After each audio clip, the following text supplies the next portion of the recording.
우리는 지난 시간에 예수 그리스도께서 십자가에 못 박히신 십자가 사건에 대해서 함께 말씀을 나눴습니다. 우리는 예수 그리스도께서 십자가에 달려 죽으심을 통해 우리의 죄 사함을 받게 됩니다. 그러나 예수님께서 십자가에서 못 박혀 죽으심을 우리가 죄 사함을 받지만 그것만으로는 부족합니다. 왜냐하면 예수님께서 다시 부활하셨기 때문에 우리에게 영원한 생명이 주어진 것이기 때문이죠.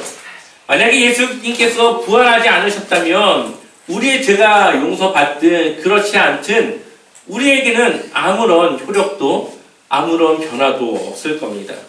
그렇기 때문에 예수님이 십자가의 죽으심과 동시에 이후에 그가 살아나셨다라고 하는 이 부활은 우리 기독교의 그 메시지에 아주 중요한 사실을 우리에게 보여주고 있습니다. 그래서 사도 바울은 고린도전서 15장 14절에 이렇게 말씀하고 있죠. 우리 같이 읽어볼까요? 함께 읽겠습니다. 그리스도께서 만일 다시 살아나지 못하셨으면 우리가 전파하는 것도 헛것이요 또 너희 믿음도 헛것이며. 아멘. 예수 그리스도의 부활이 없었다면 지금 우리가 이 자리에 앉아있는 것 자체가 굉장히 쓸모없는 시간 낭비인 그러한 것뿐이라는 겁니다. 죄사함을 받았음에도 죽음을 이기지 못한다면 굳이 우리가 왜 이 자리에 나와서 이 자리에서 예배를 드리고 있겠습니까?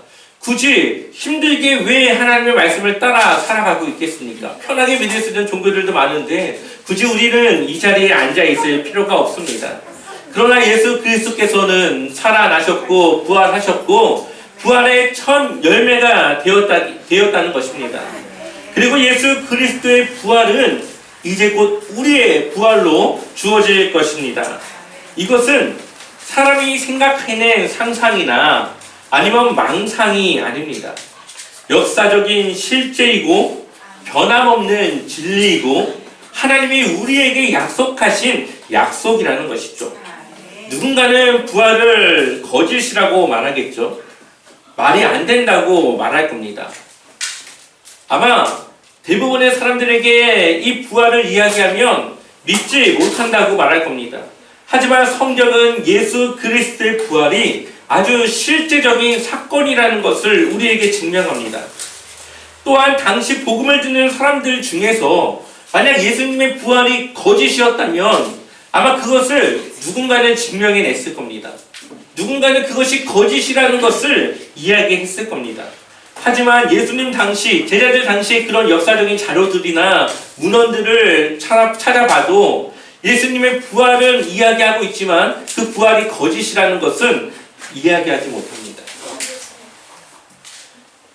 또한 지금까지 역사가 흐르면서 예수 그리스도를 증명하는 수많은 자료들이 우리에게 주어졌습니다.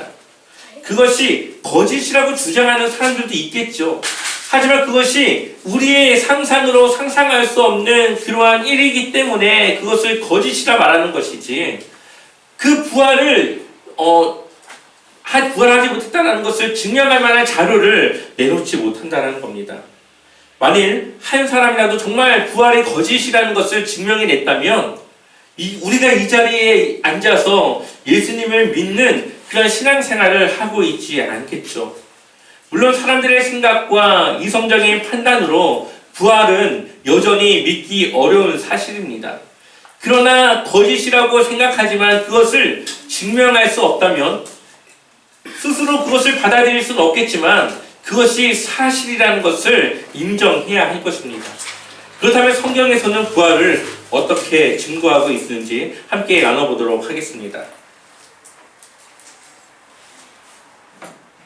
성경은 예수 그리스도의 부활을 굉장히 다양한 증거와 자료들을 우리에게 보여주고 있습니다.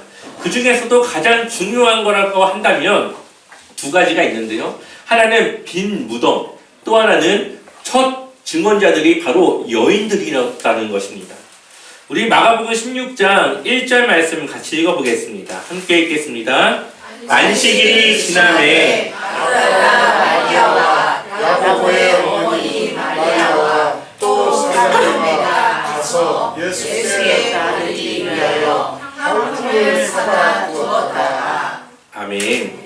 자, 마가복음에는 세 명의 여인들이 바로 예수님의 빈 무덤을 보았던 증인으로 세우고 있습니다. 아마 예수님의 제자들은 예수님의 무덤의 위치를 몰랐을 겁니다. 왜냐하면 예수님이 십자가에 달릴 때 그들은 그 자리에 없었기 때문에 예수님의 무덤의 위치를 알 수가 없었다라는 거죠. 또한 예수님의 제자들은 예수님이 십자가에 달리는 그 순간부터는 예수님이 그들의 삶에서 없어졌습니다. 그러니 예수님을 따르던 그들이 각자 자신의 길로 갔던 것이죠. 자신들이 생각했던 메시아가 아니었고 그가 부활할 것이라고는 전혀 생각하거나 그것을 믿지 않았습니다. 그런데 마가복음은 어떻게 이 여인들이 이 무덤의 위치를 알 수 있었는가, 이것에 대한 중요한 사실을 기록합니다. 마가복음 15장 46절 말씀 같이 읽어보겠습니다. 요셉이 세마포를 싸서 예수를 내려다가 그것으로 싸서 바위 속에 한 무덤에 넣어두고 돌을 굴려 무덤 문에 놓으매. 아멘. 아리마대 출신의 이 요셉이라고 하는 사람이 예수님의 죽음을 확인하자 바로 안식일이 되기 전에 예수님을 빨리 이 무덤에 넣기 위하여서 그 무덤에 자신을 원래 장사하려고 했던 그 무덤이었는데 그것에 예수님을 안치시킵니다. 근데 그것을 보고 있던 사람들이 있었던 것이죠. 47절을 보면 막달라 마리아와 요새 어머니 마리아가 예수 둔 곳을 보더라. 그러니까 이 여인들은 예수님의 무덤의 위치를 알고 있었습니다. 이러한 사실을 통해서 우리는 두 가지 아주 확실한 것을 알 수 있죠. 첫 번째 하나, 예수님은 분명히 죽음을 당하셨다는 겁니다. 그리고 두 번째로는 그 장사된 무덤을 이 요셉이 아닌 다른 사람들도 이 여인들이 그 사실을 알고 있었다는 거죠. 이 여인들이 안식일이 지나고 나서 그 다음날 일찍이 예수님께로 간 이유는 예수님의 혹시 장례가 부족해서 혹시 그 시신에 대한 이 염이 잘 되지 않았을까를 걱정해서 향품을 바르기 위해서 그들이 간 것입니다. 그래서 이들이 가면서 어떻게 이 무덤문을 열까를 고민했는데 도착하니까 무덤문은 열려 있었고 그 안에 예수님이 없었다는 거죠. 그 사실을 한 청년이 옆에서 이야기합니다. 우리 한번 16장 6절 말씀 읽어볼까요? 같이 읽겠습니다. 청년이 이르되 놀라지 말라. 너희가 십자가에 못 박히신 나사렛 예수를 찾는구나. 그가 살아나셨고 여기 계시지 아니하니라. 보라, 그를 두었던 곳이니라. 아멘. 무덤문은 열려 있고 예수님께 입혔던 세마포는 굳게 접혀 놓여져 있었고 그곳에 예수님의 실신은 없었다는 거죠. 아마 이 청년이라고 하는 사람은 당시 한 천사로 보입니다. 예수님의 그 부활의 사실을 알리기 위하여서 이 천사가 있었고 천사를 통해 이 여인들에게 그 부활을 알리게 된 것이죠. 그리고 이 여인들은 이 청년의 말을 따라 예수님께서 미리 갈릴리로 가시니 제자들에게 그곳으로 모이라고 이야기를 전하게 됩니다. 우리는 이 두 가지 빈 무덤과 여인들의 증언을 통해서 아주 중요한 사실을 알 수가 있습니다. 유대인들은 시신을 부정하게 생각했기 때문에 시신을 만지는 것은 아주 부정하게 생각했습니다. 그러니 시신을 굳이 만지지 않았겠죠. 또한 안식일에는 그들은 일을 할 수 없었습니다. 그러니 안식일에 예수님의 시신을 훔치던가 그것을 옮기는 일은 거의 불가능하다고 보아야 됩니다. 또한 제자들은 예수님의 시체가 어디에 있는지 어떠한 무덤에 있는지를 몰랐다라는 거죠. 그러니 이때 당시에 제자들이 그것을 훔쳐갔다라고 이야기하라 하는 그 이야기는 성립이 되지가 않습니다. 사실로서. 무덤의 위치를 모르는데 어떻게 그것을 훔쳐갈 수 있겠습니까? 또한 이 나사렛 비문이라고 하는 역사적인 고대 문헌이 있는데 그 자료를 보게 되면은 이때 당시에 가이사, 로마의 황제였던 가이사의 포고령이 내려집니다. 그 포고령의 내용을 보면은 이때 당시 무덤에 안치된 그 시신을 옮기거나 아니면 그것을 훼손하거나 아니면 무덤을 부시거나 그러한 일들에 대해서는 사형에 처할 것이다라는 포구령이 내려집니다. 왜냐하면 이 로마라고 하는 것은 여러 신들을 섬기지 않았습니까? 그때 당시. 그러니까 이 무덤과 이 죽은 사람을 훼손하거나 그것을 망가뜨리는 일은 그들이 믿는 신과 연관된 문제라고 본 겁니다. 그러니 그러한 일들을 해서 신들을 노엽게 하거나 아니면 자신들에게 안 좋은 일들이 일어날 수 있으니 로마의 이 황제의 포구령이 내려져서 누구든지 그러한 일들을 하는 자에게는 사형이 내려질 것이라고 하는 포구령이 내려졌다는 거죠. 그러니 누가 그러한 일들을 하려고 생각하겠습니까? 또한 이 부활의 사건이 만일 꾸며진 이야기라고 한다면, 이 성경에 기록된 예수님의 이 부활의 사건이 꾸며진 이야기라고 한다면 아마 첫 부활의 증인으로 이 여인들을 기록하지 않았을 겁니다. 왜냐하면 이 유대 사회에서 당시 여자들은 증인으로 설 수 없었습니다. 아무리 누군가가 살해가 되고 죽는 것을 눈으로 목격했어도 그 여인은 법정 증인으로 설 수가 없었던 시대였습니다. 그런데 굳이 이 법적인 효력을 가지지 못하는 이 여인들을 첫 번째 이 빈 무덤의 증인으로 세웠다라고 하는 것은 그것이 사실이기 때문에 그렇게 기록할 수밖에 없었다라는 거죠. 만약 그럴듯하게 그것을 꾸며내고 싶었다면 예수님의 제자 중에 베드로라던가 요한이라던가 야고보를 통해서 그 증인으로 세웠을 겁니다. 하지만 그것을 왜곡할 수 없었고 분명한 사실을 기록해야 되는 그들은 여인들을 부활의 첫 증인으로 기록하고 있다는 것이죠. 우리는 이러한 사실들을 통해서 당시 예수님의 이 부활이 역사적인 사실이라는 것을 분명하게 알 수 있습니다. 또 한 가지 아주 분명한 사실을 사도 바울은 말하고 있는데요.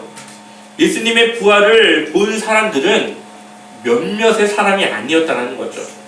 고린도전서 15장 3절을 보면 내가 받은 것을 먼저 너희에게 전하였노니 이는 성경대로, 이 구약의 말씀대로 그리스도께서 우리 죄를 위하여 죽으시고 장사 지낸 바 되셨다가 성경대로 사흘 만에 3일 만에 다시 어떻게 됐다고요? 살아나사.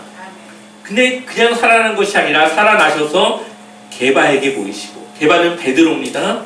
후에 12 제자에게와 그 후에 500여 형제에게 어떻게 보였다고요? 일시에 같은 시간에 이 500명의 사람들을 예수님이 한 번에 만났다. 그 중에 지금까지 대다수는 어떻게 있다고요? 살아있다. 어떤 사람은 잠들었으며 그 후에 야고보에게 보이셨으며 그 후에 모든 사도에게와 맨 나중에 만삭되지 못하여 난 자 같은 내게도 보이셨느니라. 아멘. 여기서 아주 중요한 사실이 있습니다. 6절을 한번 같이 다시 볼까요? 6절 한번 읽어보겠습니다. 시작. 그 후에 500여 형제에게 일시에 보이셨나니 그 중에 지금까지 대다수는 살아있고 어떤 사람은 잠들었으며. 아멘. 여기서 대다수의 사람이 살아있다라고 지금 말하고 있는 이유는 바울이 예수님은 살아나셨고 500여 형제들에게 일시에 보이셨는데 그 중에 대부분의 사람들은 살아있다. 그러니 너희가 그것이 진짜인지 아닌지 확인하고 싶다면 그들은 살아있으니까 가서 물어보면 알 수 있을 것이다. 이것을 지금 말하고 있는 겁니다.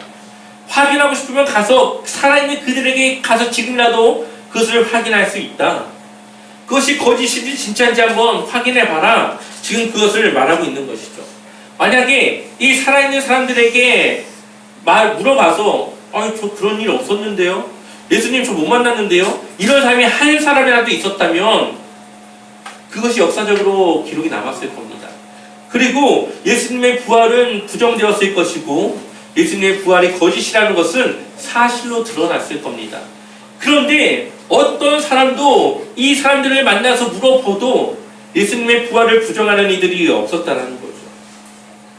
500명의 사람을 어떻게 속일 수 있고 500명의 사람들이 어떻게 동일하게 예수님의 그 살아나심을 그들이 증언할 수 있겠습니까? 그것을 그들이 직접 보았기 때문에 가능한 것이고, 성경은 그것을 우리에게 말하고 있죠. 그 외에도 부활에 대한 사실들은 굉장히 많이 증명되어져 있습니다. 신학자 중에 이 톰 라이트라고 하는 아주 유명한 신학자가 있는데, 그 사람은 하나님의 아들의 부활이라고 하는 제목의 책을 썼는데, 거기는 예수님의 그 부활에 대한 이 증거 자료들을 쓴 책입니다. 쪽수만 해도 800쪽이 넘어요. 예수님에 대한 부활에 대해서 얼마나 많은 사실들을 이야기할 수 있는지 800쪽이 넘는 방대한 분량들을 역사적인 근거와 자료들을 통해서 이야기하고 있다는 거죠. 그러나 그것이 거짓이라고 하는 말하는 그러한 자료들은 찾아볼 수가 없습니다. 그런데 정작 당시 예수님의 제자들은 예수님이 부활했다고 하는 이 여인들의 말을 듣지만 처음에 그들은 믿지 않았습니다.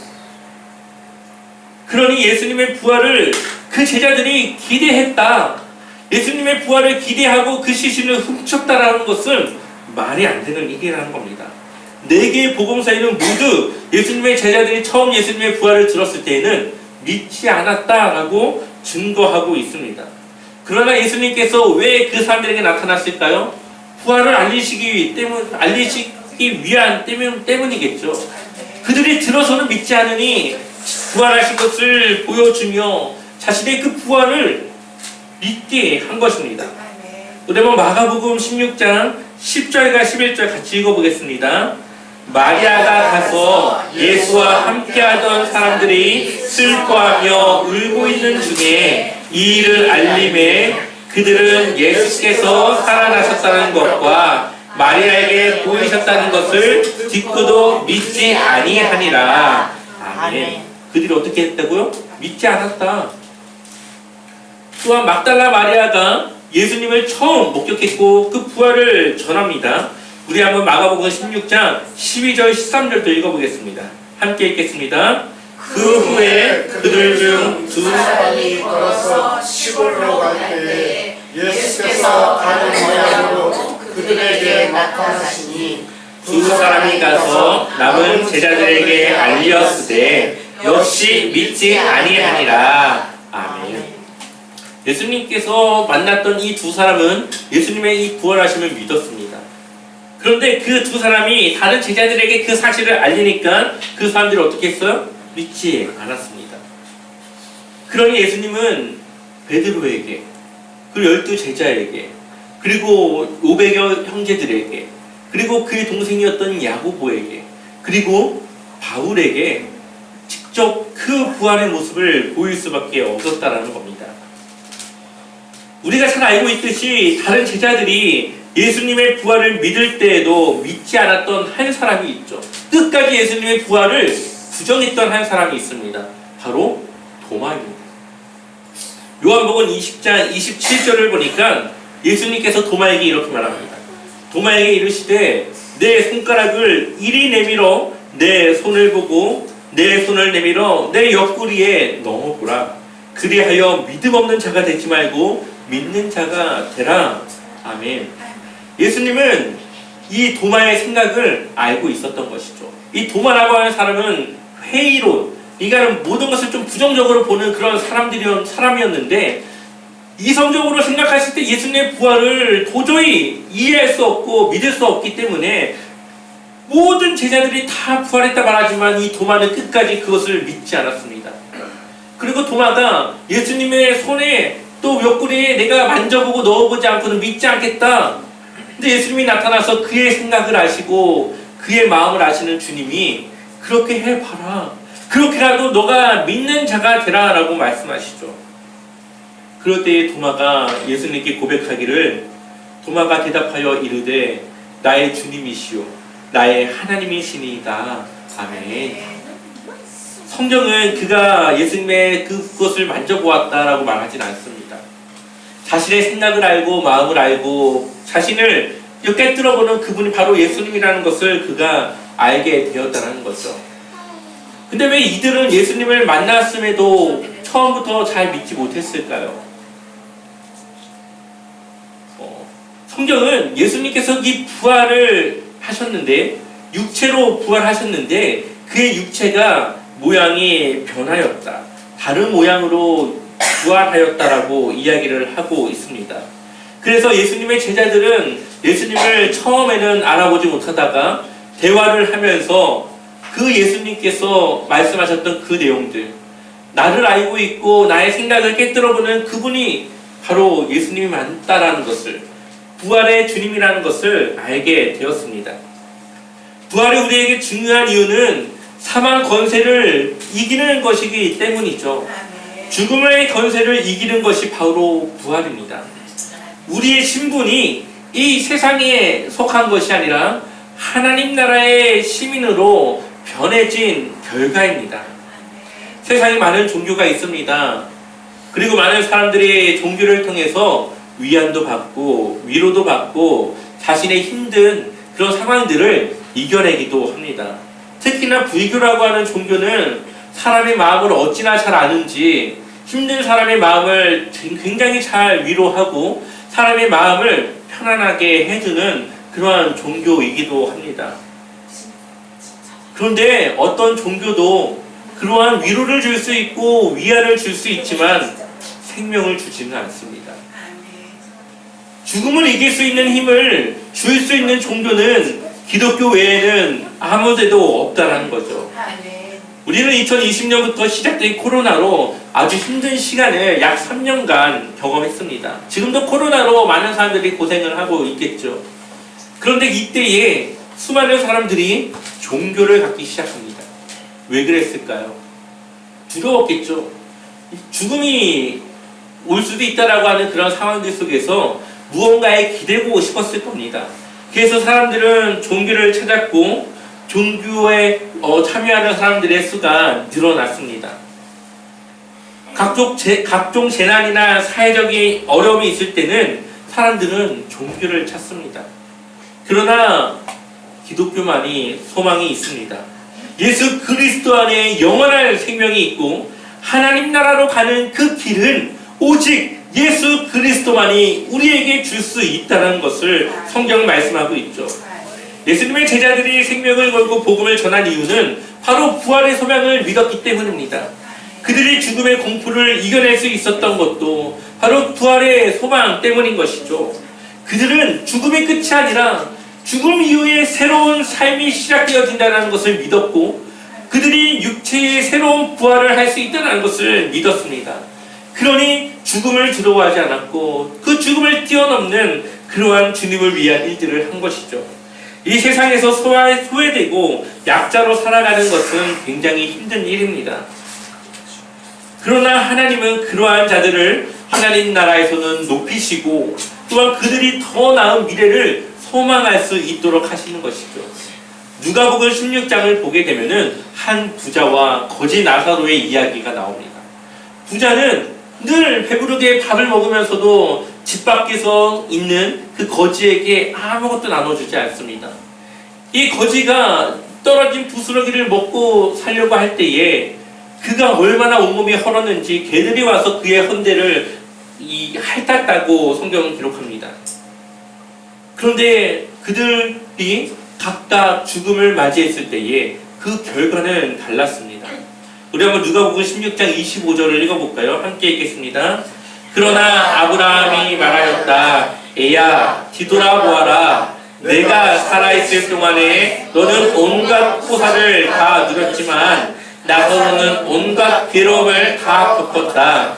그래서 그는 지금 여기서 위로를 받고 너는 고통을 받는다. 아멘.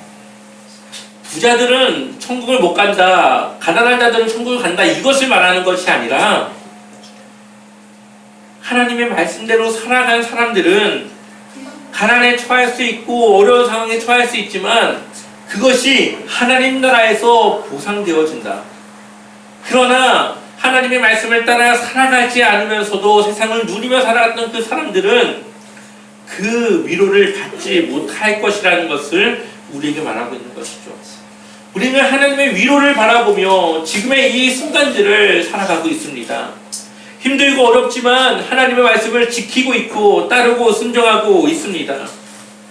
바로 그것이 우리가 부활을 믿는 이유인 것이죠. 예수님의 부활은 실제적이고 역사적인 사실입니다. 그것을 믿지 않으면 부활을 경험할 수 없습니다. 마가복음은 우리에게 이러한 부활의 예수를 믿을 것인지 믿지 않을 것인지 우리에게 묻고 있습니다. 예수님은 자신을 믿고자 하는 자들에게 나타내셨고 또한 믿음을 갖고자 하는 자들에게 먼저 나타나 믿을 만한 증거를 보여주셨습니다.